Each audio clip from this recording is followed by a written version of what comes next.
One goal of this YouTube channel is to convince Americans that much of their knowledge of the world is false. Those who control the United States government also control the major media and educational institutions, so often create false realities. Anyone who questions obvious lies is demeaned and branded a conspiracy theorist. If that person is well known, they are no longer allowed on corporate news shows, rarely interviewed by the press, and fired from their job. The best example in modern times occurred in 1996, when a U.S. Navy missile accidentally shot down a huge airliner, killing 230 people. Soon after taking off from New York's JFK Airport on July 17, 1996, TWA Flight 800 suddenly exploded in the air just off Long Island. Since a terrorist bombing was possible, the FBI launched the largest, most complex investigation in its history, deploying some 500 field agents to the area. Large numbers of local witnesses were interviewed by the swarm of federal agents, with 278 of them reporting that they saw a streak of light, much like a missile, shoot up into the sky in the direction of the aircraft just before a huge explosion.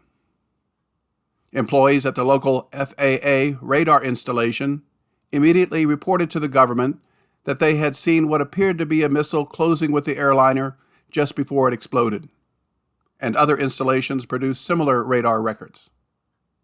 When tests were eventually performed on the airplane wreckage, traces of explosive chemicals were found, exactly the sort used in the warhead of a missile, as well as some reddish-orange chemical residue that a laboratory later identified as likely missile exhaust propellant. Damage to the recovered aircraft clearly showed that something exploded just outside the aircraft. MSNBC broadcast an amateur video showing a missile destroying TWA 800. This was broadcast worldwide for several days before being seized as evidence by FBI agents and was never seen again. A local resident provided a home video clearly showing a Navy missile being fired in that exact same area a few days earlier. Based on this initial evidence, many of the early news stories reported that a plane had probably been destroyed by a missile, since the U.S. Navy was conducting a major exercise in the area. The prestigious Aviation Week and Space Technology magazine quoted eyewitness Fritz Meyer, a National Guard helicopter pilot, who saw a missile rise from the surface and blow up something high in the sky. He was a Vietnam veteran who had witnessed surface-to-air missiles launched at aircraft over North Vietnam and stated he saw the same thing in 1996. He was ignored by the FBI and corporate media, although a local news station broadcast an interview. Nicholas Harley Bluestone, Michelle Boland. Year after year, the names of the dead are called out and loved ones toss flowers into the sea. You never forget. It never goes away, really. At 8:31 on July 17, 1996, 230 people died when TWA Flight 800 exploded and fell to the ocean south of Moriches Inlet. We have found no evidence of a bomb or a missile. After a 4-year investigation, the National Transportation Safety Board found that a spark in the Boeing 747's center wing fuel tank brought down the plane. But Fred Meyer doesn't buy it. Oh, I know what I was looking at. Meyer is a retired Air National Guard helicopter pilot and a decorated Vietnam veteran. Aboard Chopper 12, Meyer showed us the practice approach he was flying at Gabreski Airport in West Hampton on the night of the crash. He says at that moment, he witnessed something chilling and familiar, a missile in flight. I saw a vapor trail streaking across the sky to my left, and then an ordnance explosion, followed in about 2 to 3 seconds by a second ordnance explosion, followed in probably another 2 or 3 seconds, a little bit further to the left and slightly lower, 2 ordnance explosions, ta-da! And then the fireball. Meyer says it reminded him of flying his rescue chopper in North Vietnam. If I had been pre-positioned over Haiphong Harbor and had seen that, I would have thought that they had just shot down one of our attack aircraft.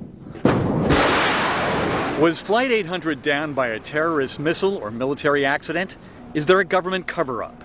After 14 years, eyewitnesses like Meyer are keeping the questions alive. More than 200 people told the FBI they saw a fast-moving bright light and a fireball. Dozens saw it zoom straight up, and others say they watched as it arched over and homed in on Flight 800. But none of those eyewitnesses were allowed to testify at the NTSB's public hearings into the crash.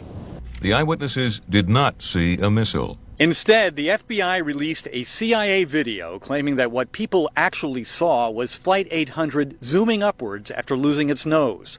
Nonsense, says former airline captain and crash investigator Ray Lair. Aircraft, it would have given up its speed for the climb and it would have slowed down on the radar. It didn't slow down, so therefore it didn't climb. Fred Meyer says he knows what he saw. I'm very troubled by this thing. I believe the government has to do some explaining. Pat Dolan, News 12, Long Island. An investigative journalist acquired seat fabric from TWA 800 debris containing apparent missile residue and passed it to Kristina Borjesson, a producer at CBS News, for independent testing. Somehow the FBI learned about this and it was quickly confiscated. The journalist and his wife were arrested, prosecuted, and convicted for violating an obscure law enacted to prohibit bystanders from removing souvenirs from the scene of a disaster. The veteran CBS producer who accepted the material was vilified as a conspiracy theorist by CBS executives and forced out of her job. See her interview linked below. The most hated conspiracy theorist was Pierre Salinger, who had served as President John Kennedy's press secretary and was a prize-winning journalist for ABC News. He had connections with French intelligence that provided him with hard evidence that the U.S. Navy shot down TWA 800. He wrote a long expose on the facts, but no major American news outlet would publish it. It finally appeared in Paris Match, one of France's most popular magazines. Corporate America unleashed a barrage of insults and ridicule, with the New York Times running 18 consecutive articles attacking him. As a result, no other American journalist or editor will report unapproved facts about TWA 800. If you don't read the newspaper, you're uninformed. If you do read it, you're misinformed. The official media began reporting the cause was probably a fuel tank explosion. This had never occurred before on a large commercial airliner, and experts announced that it was impossible on a 747. Nevertheless, the FBI proclaimed this is what happened. The CIA produced a computer animation showing the official reconstruction of events, which was endlessly broadcast by our news media to explain the disaster to the public. The simulation showed the jetliner spontaneously exploding in midair, with the aircraft bizarrely continuing straight up to create a streak of light. The CIA animators inserted a message in large text: there was no missile. The New York Times, and nearly all our other corporate media, repeatedly echoed this simple conclusion in their stories and headlines. However, various disgruntled conspiracy theorists refused to accept this conclusion and were ridiculed by the corporate media, led by the New York Times. The FBI reports of 278 witness statements describing the missile attack were completely ignored, and in a number of cases, witness statements were fabricated by the FBI, falsely suggesting that crucial witnesses had revised or recanted their earlier testimony. In 2013, an outstanding documentary, TWA Flight 800, appeared on Netflix, but it was removed after just a few weeks. It featured two senior investigators from the National Transportation Safety Board, NTSB, who took part in the TWA investigation. They explained the cover-up by the Clinton administration and waited until they retired to speak out. These professional aircraft accident investigators were shocked that the FBI kept full control of the investigation after terrorism was ruled out and withheld information from them. They say their final report was edited before public release with dozens of pages and dozens of photos deleted. See the interview with NTSB investigator Hank Hughes, linked below. 6 members of the NTSB TWA 800 investigative team have signed a petition to have the case reopened. They state there is no evidence of a center fuel tank explosion. However, there is overwhelming evidence that a missile exploded outside the aircraft. In 2016, more proof of a missile shootdown was provided in a book, TWA 800, by investigative journalist Jack Cashill, having co-authored a previous book in 2003 and also produced an earlier 2001 television documentary, Silenced. Watch this documentary and his 2016 presentation linked below. I realize that most people haven't the time or interest to watch long videos suggested here and linked in the description, which is why most people continue to accept the government's official lie. Naysayers proclaim that Navy safety procedures make such an accident impossible, ignoring that the U.S. Navy had accidentally shot down an Iranian airliner just 8 years earlier. TWA 800 flew just outside a Navy test area during a live fire exercise. Navy anti-aircraft missiles are guided by ship radar, but newer missiles have their own small radar that can select and track targets should the link to the ship be lost. Others claim that an insider would have spoken out. Several have spoken out, but are ignored by our media. Many sailors in the exercise must have wondered if their missile shot down TWA 800.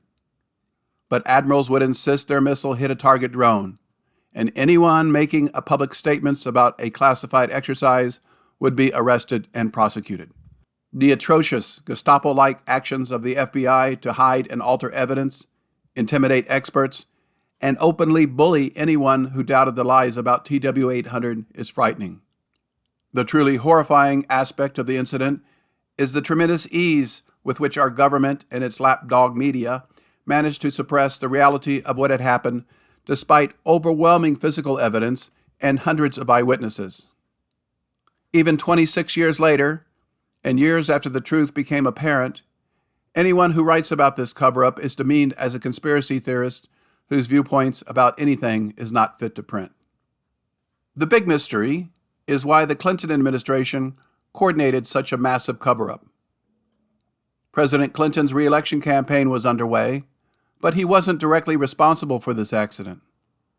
Delaying the results of the investigation until after the election in November was reasonable, although there would be much anger directed at the Navy for keeping silent. But Bill and Hillary Clinton were a very arrogant and confident team who pressured top officials to cover up this incident. Once the emperor of an empire has made an official determination that is widely endorsed by the corporate media, it can never be challenged, no matter how much evidence surfaces that it is false.